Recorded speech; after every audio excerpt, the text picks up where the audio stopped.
I don't know what it is about coffee that when you drink it, it's like your soul springs a little bit of hope. Anyway.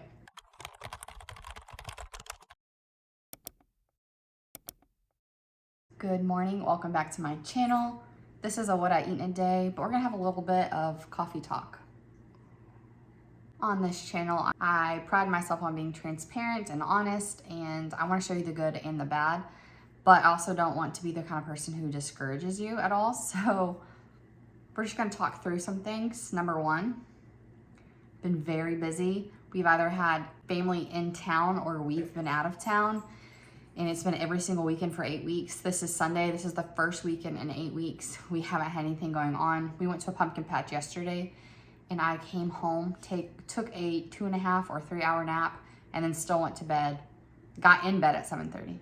I've been very tired. Within all that, we have gotten sick. My daughter had strep throat, which means I got strep throat. Then we had to go help a friend move. And as well as I've been having issues with my cycle for like the last almost year. And me and my doctor are working through it, trying to figure out what's going on. I've gotten lab work done and all sorts of things. And she started me on a birth control that makes me very nauseous. It's supposed to go away after like the first month. So I've been struggling the last 2 to 3 weeks really with just constant kind of random bouts of nausea. And this last week it's been so bad where it's like I don't even really want to eat, but then not eating adds to that nausea. And then because I haven't eaten and because I'm nauseous, I don't feel like doing anything, so I'm not moving very much. And there will be days where I do really well, which I feel good and I can go to the gym, and there are days where I'm in bed. The day I decided to go ahead and make myself a bigger breakfast, which is what I just posted on Instagram, my what I eat in a day. If you're not following me on Instagram, go ahead and do that. Here is my handle. I felt better that day. I went to the gym, I ate heartier meals, but I'm so sore. And I think it's because I'm not eating enough food. So I know I've been my own worst enemy in all of this, where it's like I've been super busy and I haven't taken the time to kind of counteract all of that. And I feel like a lot of it could be fixed with just how I buy groceries, making sure I have a lot more 0 point foods in the house. I only have 4 0 point foods, which is fruit and vegetables, turkey, chicken combo, and then potatoes.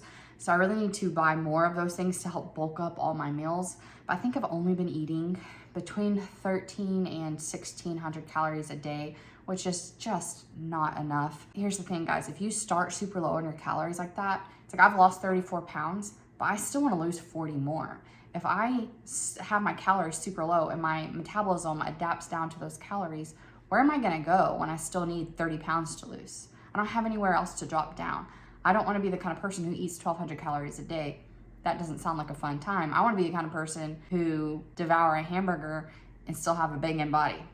Like, that's what I would prefer. Now, on these what I eat in a days, a lot of y'all say how much they help motivate you, keep you motivated, but they also help keep me accountable. So what I've decided to do for my own mental health and well-being, and I really want to lose 40 pounds by the end of this year, which means I have 6 more pounds to go and I have 2 months and a couple weeks to do it in.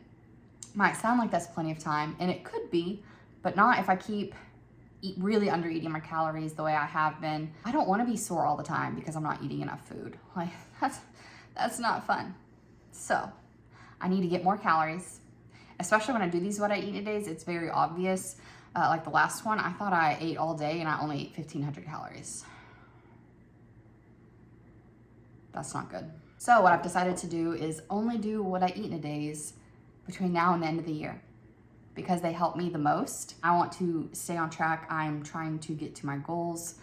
And then come mid-November on through December, I'm going to be uploading 3 times a week what I eat in a days. This keeps me super accountable throughout my week, at the same time as motivating you during the holidays, when we all know it's the hardest to stay on track. I'm still gonna be doing WW. I just want to incorporate more 0 point foods into my day. And that might mean I take a look at what my 0 point foods are. Maybe I add rice or something else so I can have another carb to rely on throughout the week. I haven't exactly decided 100% what it's gonna look like, but I know I want to get like 1,700 calories a day, and that be the normal. Not my normal is getting 1,500 calories a day. And there are days where I get a lot less than that, and there are days where I get more than that. Once we step into January, I will start giving tips for WW and all those kind of things and variations of videos. But for now, this is what I need to do to like push me through to the end of the year with all of my goals getting checked off. Does that make sense? I think it does make sense. And I think you know what I'm talking about. Because I've been nauseous and not had a ton of energy, I feel like there are some things, like doing my makeup. It takes me 30 minutes to an hour to do hair and makeup. That's a lot of my day. Is it worth it when I would rather spend that exact same amount of time going for a walk or working out? So there might be a lot more videos like this where I literally just have on mascara and my hair might be in a bun. That's just what I need to do, again, because I have this much resources. I don't want to use this much getting ready. I don't want to use this much doing something frivolous that doesn't actually benefit me at all. I have recently read the book Atomic Habits right here. I do recommend reading that book if you have time, or downloading it on Audible, or I used my library and was able to listen to it, I think, on Libby. I get to listen to about 5 books a month for free through my library, so that's an option for you. I think my days of eating what I ate today for breakfast are gone. I cannot just eat a granola bar and a banana anymore. It's not serving me. I think not having enough food in my stomach is one of the reasons why I'm nauseous, because that's at the same time I take my birth control. So hopefully this will go away and this is just a phase of life. My doctor really wants me to try it for 3 months before trying something else. So that's what we're gonna do. But I know in the meantime, I need to give myself the best chance for success. I have not been setting myself up for success. I've been just kind of letting things happen to me and then reacting, where I need to be a little bit more proactive. So that's what this is. I try to go 4 times a week to the gym, and I just get so sore. So my goal right now is to drop it back down to 3 days a week, but get my 10,000 steps at least 5 days a week, because that was so helpful when I was doing that. And then throw yoga in there at least 1 day a week. I did yoga the other day and was like, why don't I do this more? This feels so good in my body. But then 4 weeks go by and I'm like, oh, I forgot to do yoga the whole month. Let's see, it's already 9:30 and I only have 700 steps. So I guess what I need to do now is walk around the house while I finish my coffee. Okay, here's another thing. Another thing that the Atomic Habits book talks about is stating like what habit you're gonna do, what time you're gonna do it, and where you're gonna do it, verbally saying it out loud, and like kind of come up with that plan. So you might have the intention to walk, but if you never actually like put a plan in place to walk, you're not gonna do it, not because you don't have enough willpower, but because it slips your mind. We have so many things going on. We need intention and plan behind our goals. It can't just be a goal. A goal without a plan is basically just a wish. So let's create intention behind those. My plan is to get 10,000 steps today, to do yoga today. So out loud, I'm saying I am going to walk around my house until I get 2,000 steps right now. I'm going to do at least 20 minutes of walking after lunch in my neighborhood. My body feels best when I do yoga, so I'm gonna make sure I do at least 20 minutes of yoga today before I cook dinner at my house. Action, when, place. Let's give it a try. Let's see if it works. It's not gonna hurt. So maybe it'll help set that intention and drive. I went from literally tracking everything I ate to like the last 2 weeks being out of town and stuff and being sick, not eating very much, to I'll literally put it in my recipe builder like a couple days before, because as I plan my meals, that's when I add things to my recipe builder. Have it all planned out. Still eat WW appropriate things, but like just not track the whole second half of my day. Like don't even think about it. Like I look back and I'm like, why did I not have a blue dot that day? And then I go look and it's like, oh, because I never tracked anything after lunch. Why? I don't know. Like how do you have a habit that you've done literally every day for 4 months and then it just like goes away like that? That's really frustrating, guys. I know you know how that feels. So that's another intention of mine, to track everything I eat.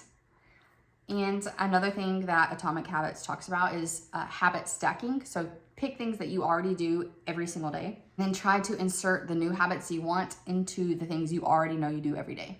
I eat every day. So what I'm gonna try to do is stack the habit of tracking on top of me eating. So before I take a bite, I need to go open my app and make sure that I have tracked it. Because that's where we are. We're at the point to where I just can't be trusted, okay? So we're gonna have to do a little more drill sergeant-ness on myself. Does that make sense? Okay, I hope you enjoyed the rest of the video. Apparently I have to go walk right now in my living room. We're going to make some pumpkin muffins for the week. I'm using Kodiak Cake. Here I'm altering it from their website because I just want to make it a little bit different. So this is 1.5 cups of the Kodiak cake mix. This is gonna make 12 muffins. I'm gonna add 1/2 teaspoon of baking soda, 1.5 teaspoons of cinnamon, 1/2 teaspoon of pumpkin spice, 1/2 teaspoon of salt, and 1/4 cup of oats. Just gonna stir this together really well. Now in a separate bowl, I'm gonna combine my wet ingredients. 1 egg, 1/4 cup of this sugar-free maple syrup,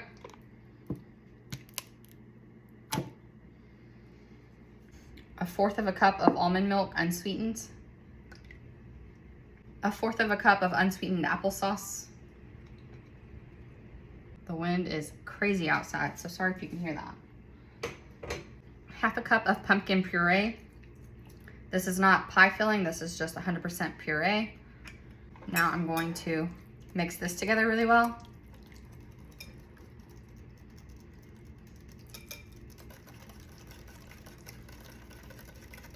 And pour the wet into my dry.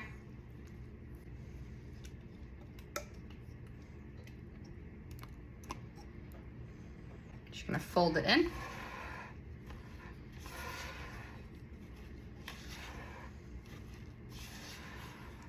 Now that it's almost mixed together, I'm gonna go ahead and add in my 2 ounces of Lily's dark chocolate. This is the sugar-free chocolate that is, let's see, right here.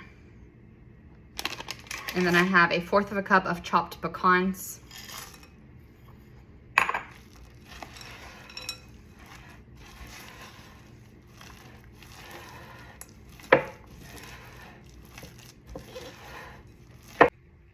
We have it. You're gonna ignore the sad state of my muffin tin here. I'm gonna use an ice cream scoop. Just drag it up the side to like kind of level it out. I put in little cupcake liners for my daughter because I had some extra Halloween ones from a couple years ago.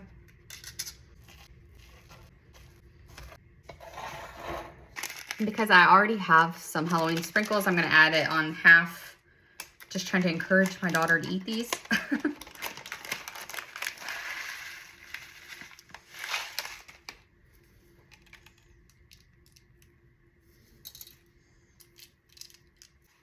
And now I bake at 400 for 10 to 12 minutes.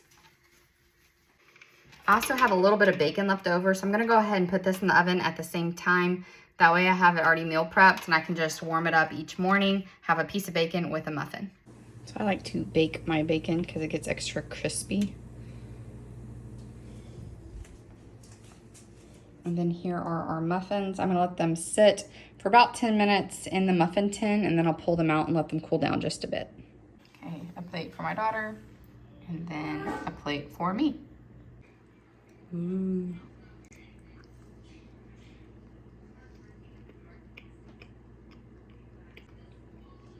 Because I tracked this before I put it in my mouth, I know that this muffin is 3 points, and my center cut bacon is 1 point for 2 of them. So, I'm gonna go enjoy my snack. I'm having leftover turkey chili for lunch, but I need to cook my cauliflower rice, so I'll come back when it's time for that.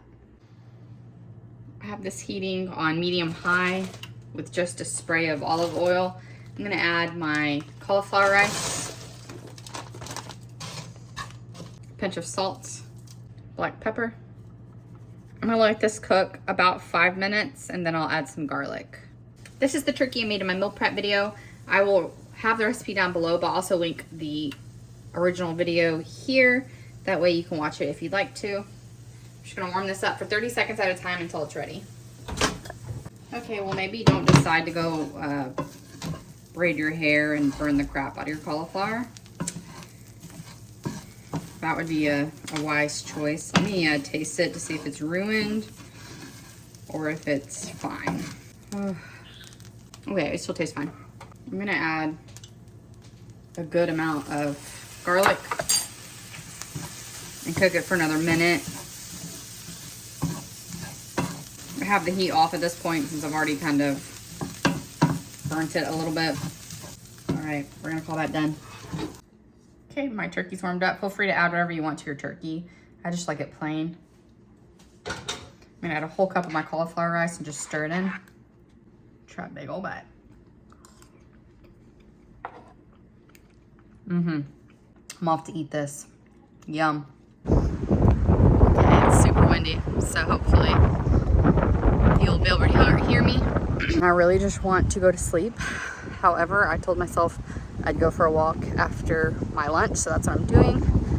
I'm going down. I live 1 block away from a lake, so I'm walking down to that street where I can see the lake.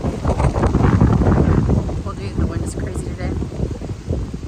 So I can walk along the lake and enjoy the sights, and I'm hoping with the sun, and I'm gonna start my music, and with my endorphins, maybe it'll wake me up, and it'll be exactly what I need to get me through the rest of my day. And if not, as long as I walk for at least 20 minutes, then I'm good, and I'll take a nap if I need to. So we'll see what happens.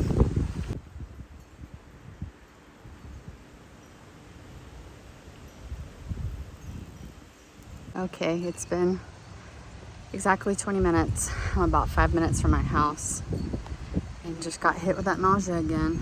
It's like walking through sand trying to get back to my house so I can lay on my side, because that helps the most. I hate it, but what are you gonna do?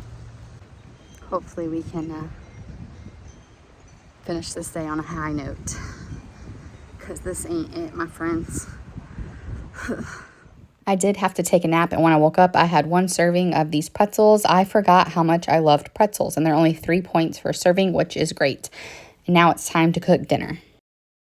For dinner, I'm making a smothered chicken with roasted carrots and mashed potatoes. I have shared this on my Instagram. Make sure you're following me over there, because you could have seen this over a month ago.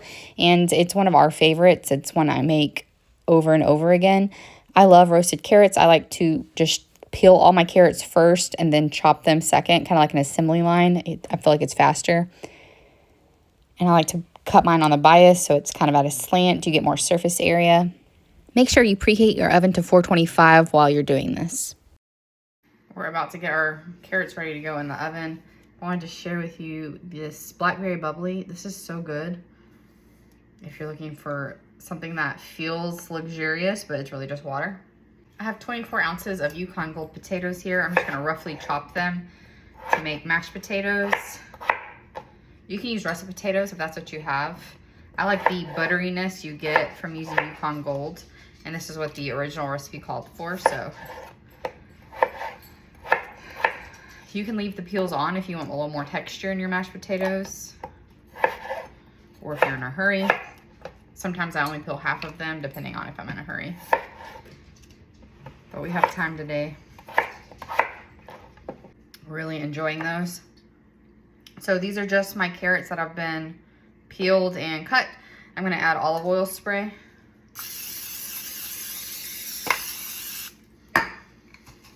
A pinch of salt.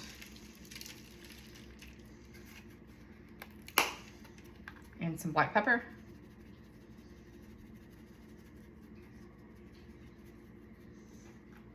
I stir it and then do that again. I went ahead and did the whole 2-pound bag. These really shrink up, so do more than you think. And these are also like one of my favorite vegetables. So I would love to have leftovers so I can just warm them up throughout the week. because they warm up really great in the microwave. Just gonna spray one more time. Sprinkle salt one more time. I like to use kosher salt. And then just a little extra black pepper. Not as much as I did the first time. All right, I'm gonna set these to the side.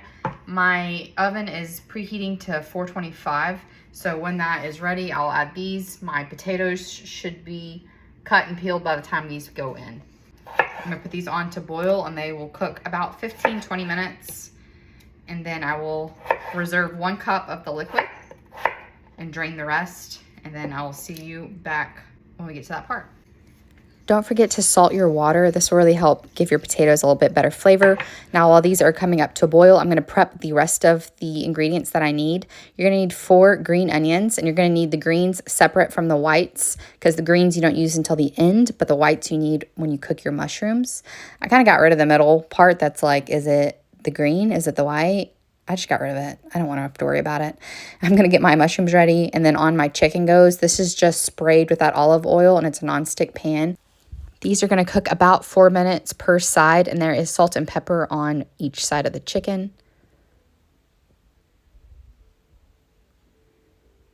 Be patient. I used a meat thermometer. These 2 pieces weren't quite ready, so I let them sit for another minute, and you'll see me checking here with my meat thermometer. Once it got to about 160, I went ahead and pulled them off because they're going to continue to sit on the plate, and then I'm going to put them back in the sauce later, so I know that they'll be perfectly safe to eat once it's time. I'm going to spray that pan again and add all of my mushrooms, but I'm going to leave them there. I know it can be very tempting. You want to move them around, let them settle, let them get color on them. Meanwhile, I'm checking my potatoes, just going back and forth between my mushrooms and my potatoes. Since this is sat for a little bit, I'm going to add my salt and pepper now, and then I'm going to stir, and you'll see the beautiful color I got on the other side of these mushrooms. I'm going to cook for just another few minutes. And then I'm going to add my whites of the scallion. Now, I meant to add the whites of my scallion like at the very beginning when I added my mushrooms, but honestly, I forgot. So that's when they went in, and it still tasted absolutely delicious. Now that these have color, I'm going to go ahead and add my teaspoon of better than bouillon and about half a cup of water. We're going to let this come to a boil, and then it'll thicken up. It'll kind of reduce down into a much thicker sauce.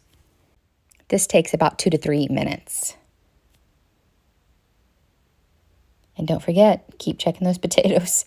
Actually, I know my potatoes are done at this point, so I pull out about a cup of water and I strain those potatoes, put them back in. I add 2 tablespoons of butter and a 1/4 cup of light sour cream, and I add about half of the water. Now, it ended up being a little too much water, but if you leave it on the burner on low heat, because it's that starchy water, it will thicken back up. So don't panic, you didn't ruin them. Just leave them on the heat for just a tad bit longer. You'll see here by the end, they look a little mushy here, but then by the time I'm serving, they've thickened up. These are so good without adding a ton of butter or other stuff because they're that Yukon Gold, which is just a velvety potato. Back to our mushrooms. They are looking good and they are cooked all the way through. So I'm going to add my 2 tablespoons of butter and a 1/4 cup of sour cream. I'm going to stir this really well, letting it all get incorporated and melted together. And then it's going to thicken up for about 2 minutes. Now here you see my sauce has thickened up and it's velvety and luxurious, and it's ready for my chicken to go back in. Do not waste those juices. Pour those back in. That's like flavor bomb. Let's put those chicken in and get them topped with mushrooms. Once you clear a little bit more space out, you can add your other chicken and then top those with the mushrooms. Once you get all the mushrooms coated onto your chicken, we're going to add half a cup of the 2% Monterey Jack cheese. Now this is half a cup for all of the chicken, so it'd be about 1/8 of a cup per chicken. And then we're going to top it with a lid just for a couple minutes while that cheese melts. And I'm showing you how much thicker those potatoes have gotten. Here is the big reveal. Yum. Make sure you spoon the juices of the chicken over them. And then don't forget those green onions. They really do make it pop. This comes to 9 personal points, but you get a point back for those carrots. And I'm telling you, it is so delicious. You do not feel like you're on a diet. This is a must try. My husband is making noises, so let's go see what he thinks. Verdict. No, it's Oh, it's delicious. You better set this up and knock it out. Anytime you hear homemade mashed potatoes from the other room and excitement, you know you did good for dinner. Ate dinner and got everything cleaned up. It is super windy here, guys. But it feels good, so that's nice. It's not hot like it was earlier. I have about 3,500 steps to get, so this is the road right in front of my house. I'm just walking back and forth to get about 2,000 steps. Then I'm gonna go watch some Sunday night football with my husband, and then I will finish up getting my steps, using some of it to like brush my teeth, do all those things, and then I'll just walk around my house to finish getting the rest of them. Stomach feels not awesome, but good enough to go for a little walk. But I'm definitely not gonna do my yoga today. Just like bending and crunching my body does not sound appeasing. It does not sound appealing with how my stomach feels. So just going to enjoy this amazing breeze. We have a cool front moving in. I think the heat really bothers me. Let me turn around so you can see me again. I think the heat, like me getting hot, is contributing to my nausea. So I'm happy that it'll be actually cool tomorrow. And it's gonna be rainy, which I love. So I'll check in at the end of the night. I will probably eat one more thing because I have, I don't know, maybe 150 calories left and a couple points left. So me trying to eat more, I wanna make sure I eat those things. But for now, I'm really full, so I'm just gonna walk for maybe about 15-20 minutes. I decided to end my night with some peppermint herbal tea just to help settle my stomach. This one has a little bit of vanilla in it, and I really like it a lot. So if you can find it, I recommend it. I can't do the straight peppermint. It's just too much for me. But I like this applesauce, unsweetened with extra cinnamon.